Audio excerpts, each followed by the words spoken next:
El problema de las esferas. En la figura se muestran 4 esferas de igual radio R, donde A, B y C, las primeras 3 esferas, tienen pesos iguales y de 4 newtons cada una.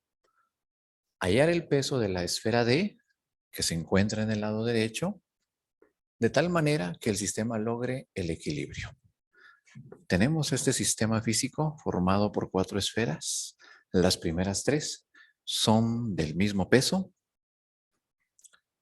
Necesitamos averiguar cuál será el peso de la esfera D que permita mantener a estas 3 equilibradas estando dentro de esta superficie esférica. Una superficie esférica que tiene un radio de 5 veces R.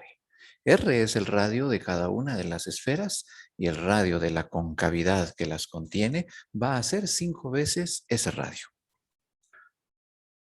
El procedimiento requiere primero realizar el diagrama de cuerpo libre para el sistema.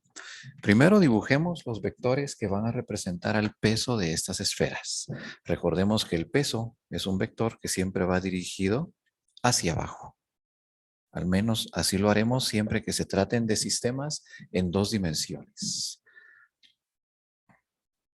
El peso de cada una de las esferas los vamos a dibujar dirigidos hacia el centro de las mismas porque es ahí donde se concentra la masa de cada una de ellas.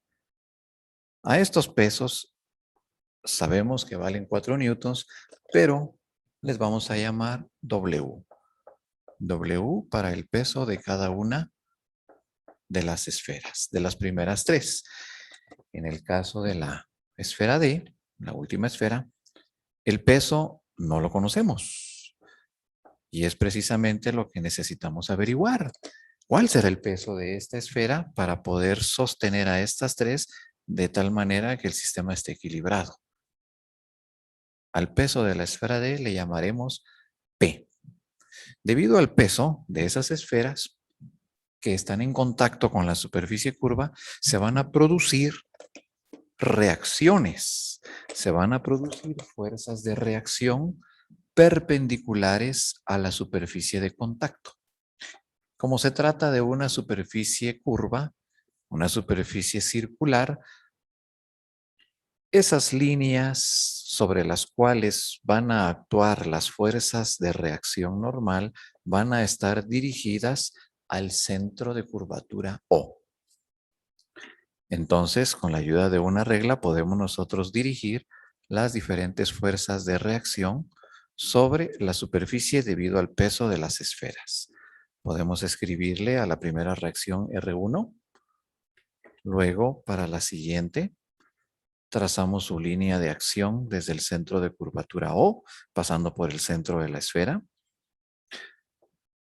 Así estará dirigida la reacción 2. Luego para la reacción 3, la línea de acción pasa por el centro de la esfera BC. Y de la misma manera vamos a trazar una línea de acción para el peso, para la reacción producida por el peso de la esfera D.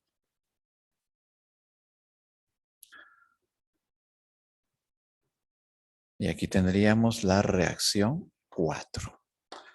Esas reacciones, recordemos que se producen debido a la acción de los pesos. Tercera ley de Newton. Para toda acción siempre habrá una reacción. Y las reacciones son perpendiculares a las superficies de contacto. Notemos que estas líneas de acción de las reacciones que van dirigidas al punto O, al punto de curvatura O, forman ángulos entre ellas. Y esos ángulos, pues resulta que son iguales. Y son iguales porque las esferas son iguales. Llamémosle entonces a cada uno de estos ángulos alfa. Los ángulos son exactamente iguales. En nuestro diagrama de cuerpo libre entonces ya tenemos trazadas las diferentes fuerzas, las diferentes acciones que están interactuando entre las esferas y la superficie curva.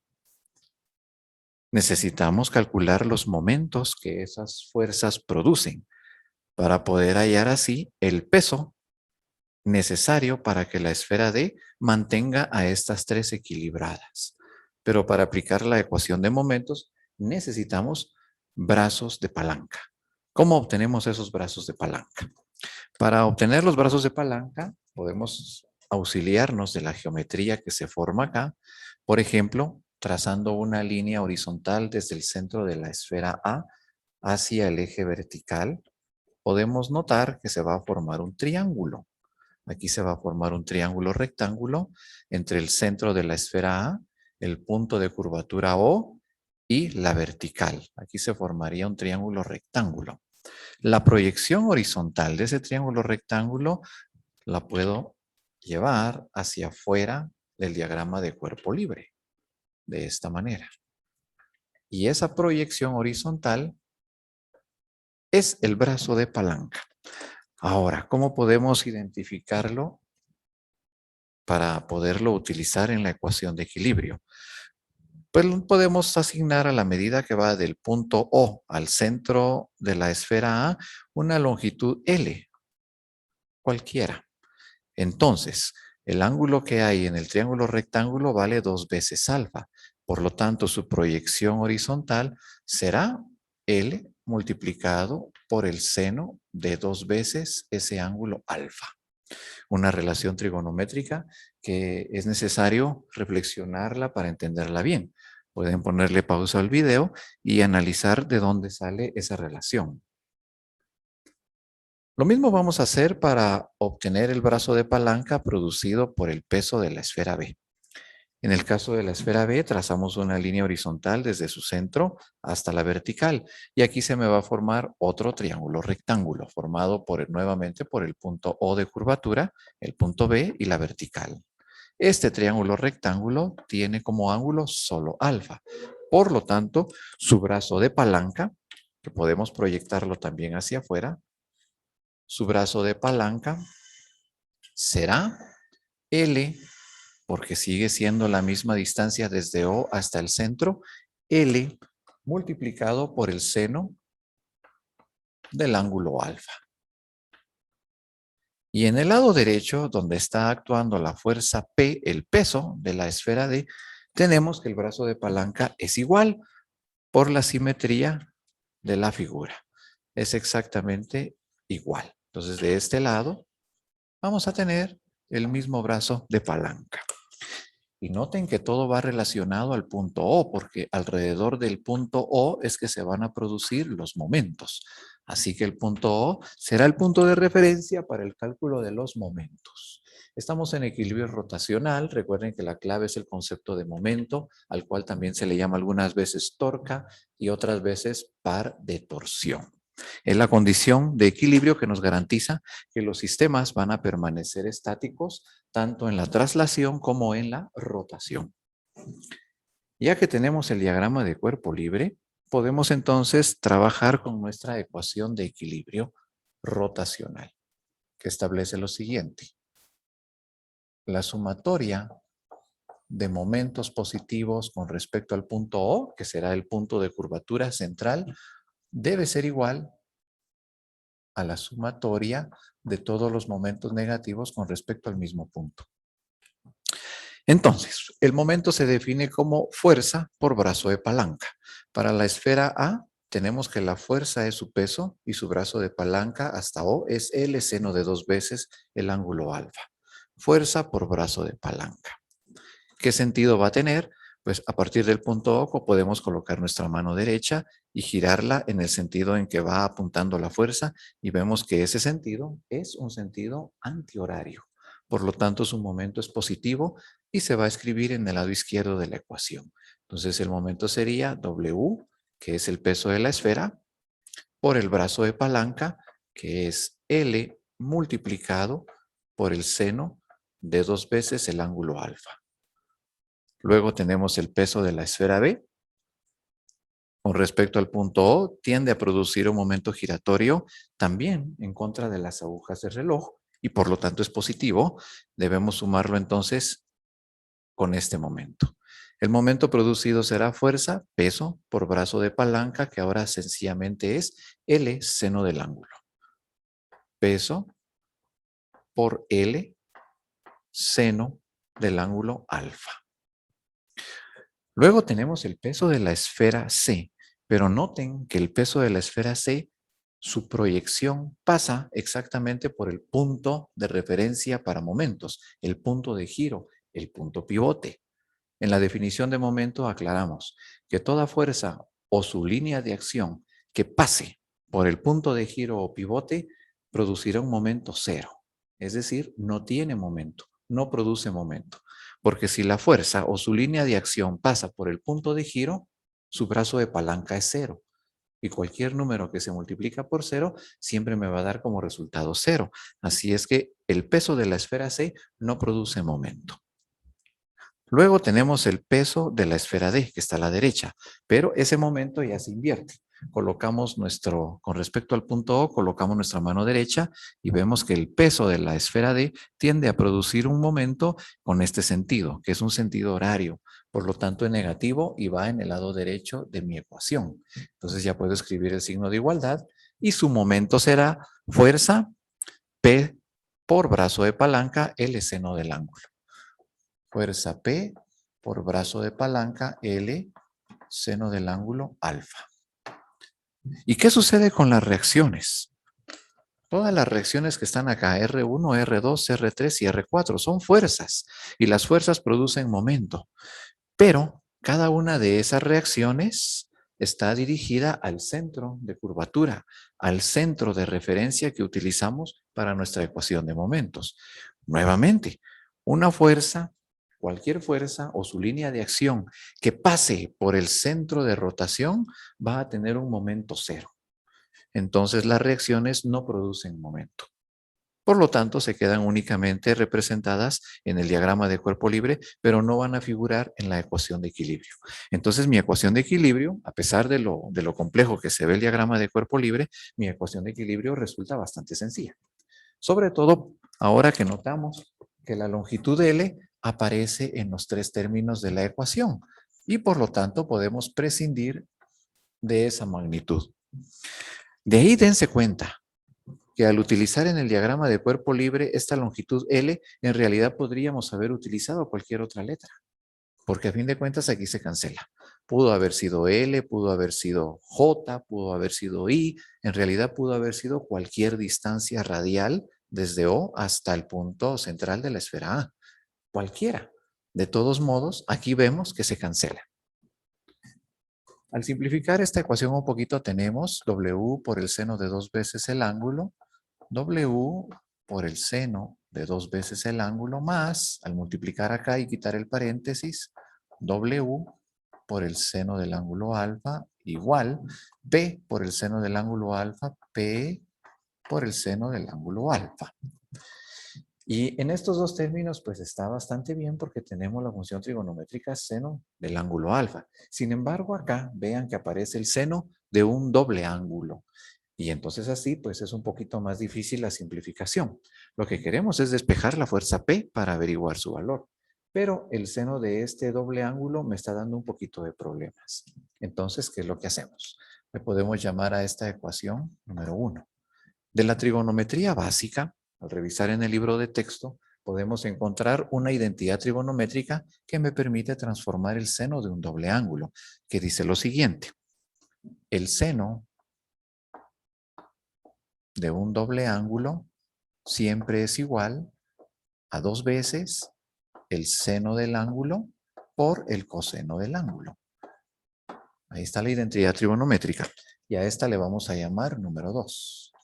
Entonces, si tomamos la ecuación número 2 y la sustituimos en la ecuación número 1, ecuaciones simultáneas, podemos escribir lo siguiente. W por el seno de 2 veces el ángulo, que es igual a esto. Por 2 veces el seno del ángulo alfa por el coseno del ángulo alfa.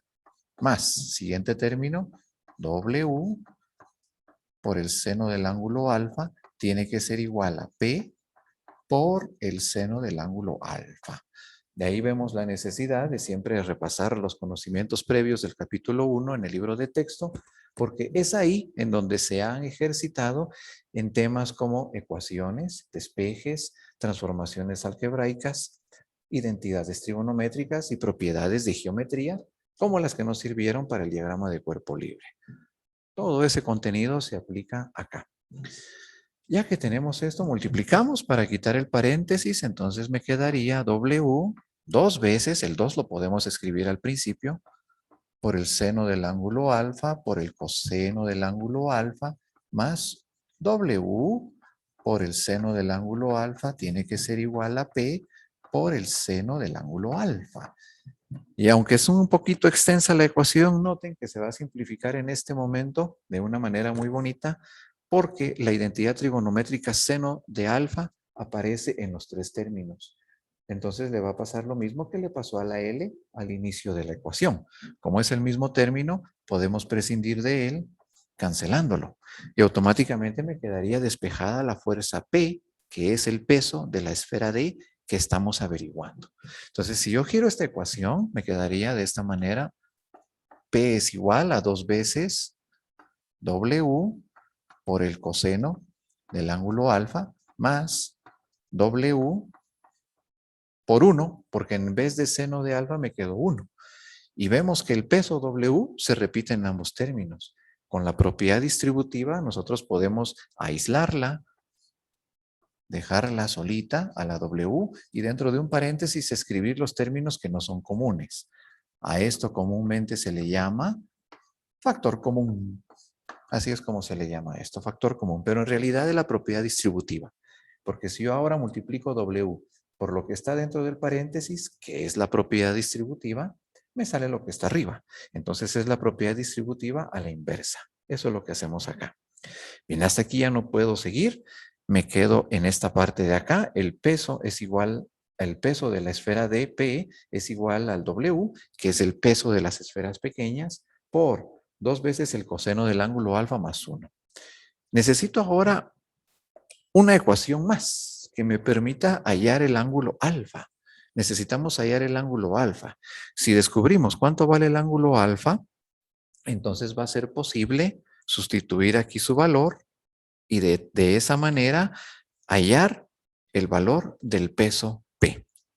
¿Cómo podemos entonces hacer para hallar el ángulo alfa?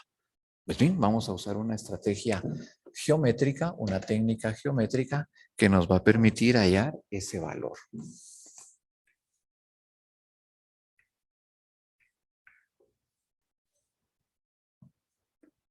Vamos a mover un poquito la cámara para hacer espacio de esta manera.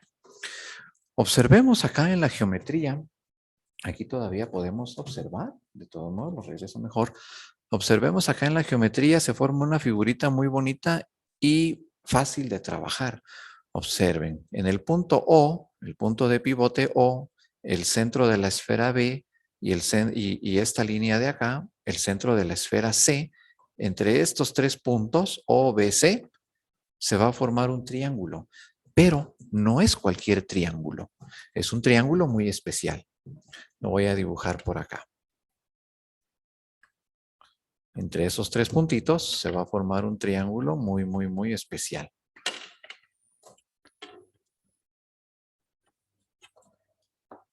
Aquí está el punto O, por acá está el punto del centro de la esfera B y aquí está el centro de la esfera C. Ese triángulo que se forma ahí es un triángulo isósceles. Eso significa que tiene dos lados iguales. Y esos lados iguales no es más que la distancia que hay del centro de la curvatura al centro de la esfera. Y esa medida la conocemos al menos de manera simbólica, porque fíjense que del centro O de curvatura a la superficie esférica, el radio es 5 veces R. Pero si la esfera tiene R de radio, entonces a 5 le quitamos una R para obtener la distancia que hay del centro de la esfera al punto O. 5R menos 1R me quedaría 4R. 4R. Por lo tanto, los lados de este triángulo isósceles miden 4 veces R. El ángulo que hay en la parte superior es alfa, ese es el resultado que tenemos, y estos dos ángulos acá son iguales. No los conocemos, pero son iguales porque es un triángulo isósceles. Y además, la distancia que hay entre el punto B y el punto C es 2 veces R. ¿Cómo sabemos que es 2 veces R? Pues sencillo, es la distancia que hay del centro de una esfera al centro de la otra esfera. Pero si una esfera mide r de radio y la otra esfera mide r de radio también, entonces entre los dos radios hacen 2 veces r. Por eso. Ahora, ¿qué más podemos hacer acá? ¿Qué más podemos analizar? Ese triángulo isósceles, fíjense que se puede descomponer en un triángulo rectángulo. Si yo parto desde el punto O, una línea vertical, voy a dividir esto en un triángulo rectángulo. Ese triángulo rectángulo, lo voy a dibujar acá, le podemos aplicar el teorema de Pitágoras para hallar la altura. Hipotenusa 4R, este cateto que es la altura no la conocemos, la mitad de esta distancia sería solo R, y podemos con el teorema de Pitágoras hallar este lado. Este lado de acá sería igual a la hipotenusa al cuadrado, 4R al cuadrado, menos uno de los catetos al cuadrado, raíz cuadrada. 4 al cuadrado me da 16. R al cuadrado me da R cuadrado. Entonces tendría 16R cuadrado menos una vez R cuadrado. La resta me daría la raíz cuadrada de 15 veces R al cuadrado. Esa sería la medida de este cateto. Raíz cuadrada de 15 veces R cuadrado. ¿Y para qué me va a servir eso? Pues mi objetivo es hallar el valor del ángulo alfa para poderlo colocar acá y hallar el valor de P. Entonces esto que estoy haciendo es un procedimiento auxiliar geométrico de tal manera que me permita hallar el ángulo alfa. Lo que quiero hallar es el ángulo alfa. ¿Y cómo lo puedo hallar ya con esta información que tengo acá de las formas geométricas dadas? Pues la única manera de hallar el ángulo alfa es utilizando la ley de cosenos. Ley de cosenos que se definió en el capítulo 3 en la parte de análisis vectorial. De esta figurita yo puedo hacer la siguiente construcción. Vamos a girar un poquito más la cámara para que lo puedan ver.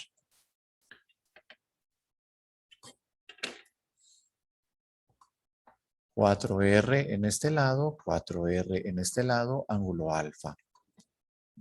Y puedo hacer una copia de esas dos líneas reflejadas en la parte de abajo, como si esto fuera un rombo.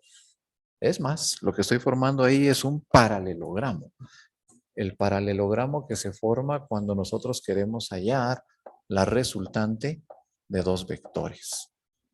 Este es el paralelogramo que se hace o se dibuja cuando queremos hallar la resultante de dos vectores.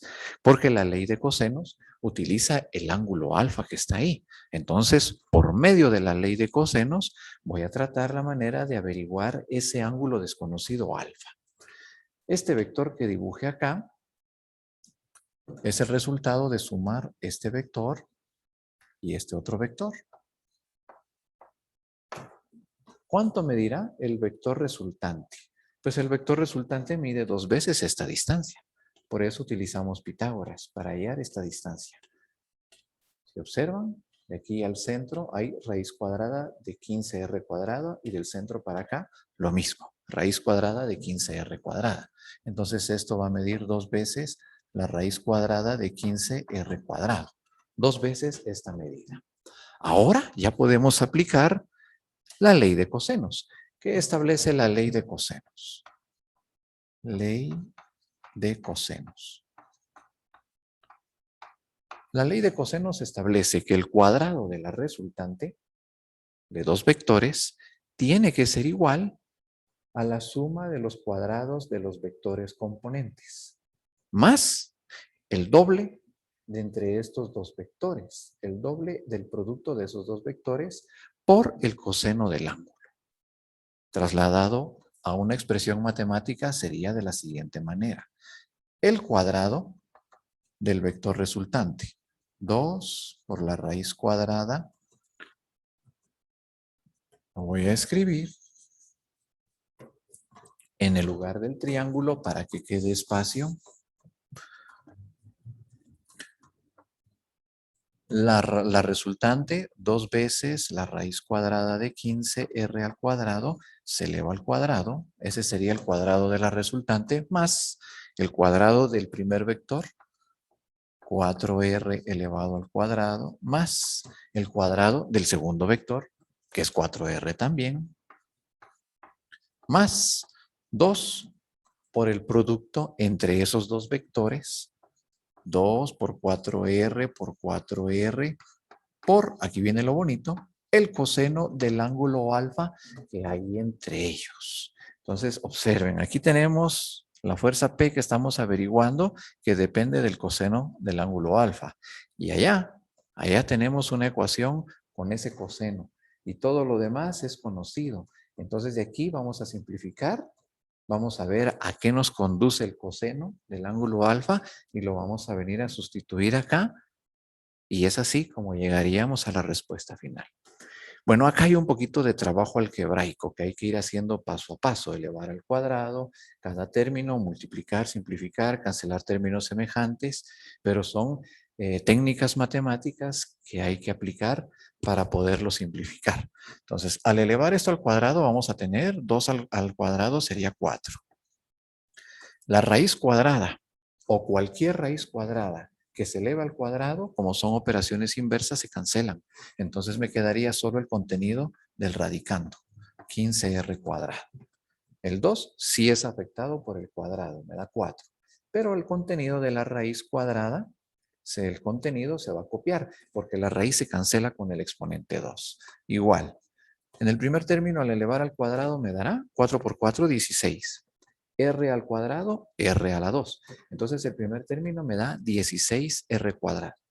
Pero el segundo término me da lo mismo, 16R cuadrado. Entonces sumémoslos de una vez. 16 más 16 me da 32. 32R al cuadrado. Más el producto de 2 por los vectores 4R, 4R. 2 por 2, 4. 4 por 4 me da 16. 2 por 4, 8, perdón. 2 por 4, 8, por 4, 32, r por r cuadrado, coseno del ángulo alfa. Multiplicamos acá, 4 por 15 me da 45, 60, 4 por 15 me da 60, r al cuadrado es igual a 32 r al cuadrado más 32 r al cuadrado por el coseno del ángulo alfa. Y aquí vamos a poder hacer algunas simplificaciones interesantes. Fíjense que estos 32r al cuadrado que ya están sumando pasan a restar. Entonces hacemos la resta. 60 menos 32. Eso me da 28. 28r al cuadrado es igual a 32r al cuadrado coseno del ángulo alfa. ¿Y qué le va a suceder a la r al cuadrado? Como están ambos lados, nuevamente podemos prescindir de esa cantidad y eliminarla. 32 multiplica, pasa a dividir, entonces el coseno del ángulo alfa va a ser igual a 28 dividido entre 32.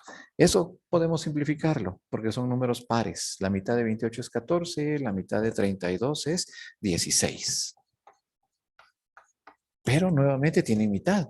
La mitad de 14 es 7 y la mitad de 16 es 8.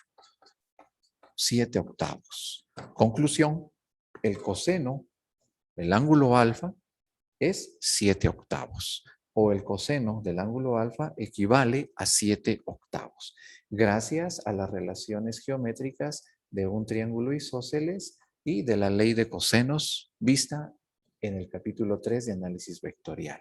Vean entonces cómo los diferentes conocimientos básicos se van integrando en la solución de un problema. Ahora ya podemos volver acá, ya sabemos que el coseno del ángulo alfa vale 7 octavos, es un número. En vez de escribir coseno de alfa, ahora escribimos 7 octavos. Entonces volvemos acá y escribimos P es igual al peso de las esferas, pero el peso de las esferas es 4 newtons. 4 multiplicado por 2 y el coseno del ángulo alfa que es 7 octavos, sumado con 1. Y miren, al final me quedaron únicamente números. Al final me quedan únicamente números sencillos de resolver y simplificar gracias al análisis geométrico que hicimos. Acá, para simplificar esto un poquito, ¿cómo me quedaría? Fíjense bien. 4 multiplicado por 2 me da 8. Pero con este 8 de acá se cancela. Entonces me quedaría solo el 7. 4 multiplicado por 1 me da 4. Propiedad distributiva nuevamente. El 4 multiplica a los dos términos que están dentro del paréntesis. 4 por 2 es 8, el 8 de arriba se simplifica con el de abajo, entonces me queda solo 7. Luego 4 por 1 me da 4 y 7 más 4 es 11. Por lo tanto, el peso P de la esfera D para equilibrar este sistema tiene que ser obligatoriamente de 11 newtons. Esa sería la respuesta final. Un problema muy interesante, muy bonito, porque en él se pone de manifiesto los diferentes conocimientos básicos que tenemos que aprender a utilizar. Para eso son los conocimientos previos, para ponerlos en práctica. Problemas como este es necesario que los estudien poco a poco, que vayan entendiendo cada etapa del problema, porque solo de esa manera se entiende por qué se hacen las cosas, pero nunca memorizar. No memorizar, porque la intención de resolver un problema paso a paso es ir entendiendo cada etapa y sobre todo reconocer cuál es la necesidad de hacer esquemas geométricos, de aplicar leyes trigonométricas que se ven a veces en vectores, etcétera. Con esto terminamos el problema. Espero que les haya gustado, que lo hayan disfrutado y pueden ustedes ya ejercitarlo.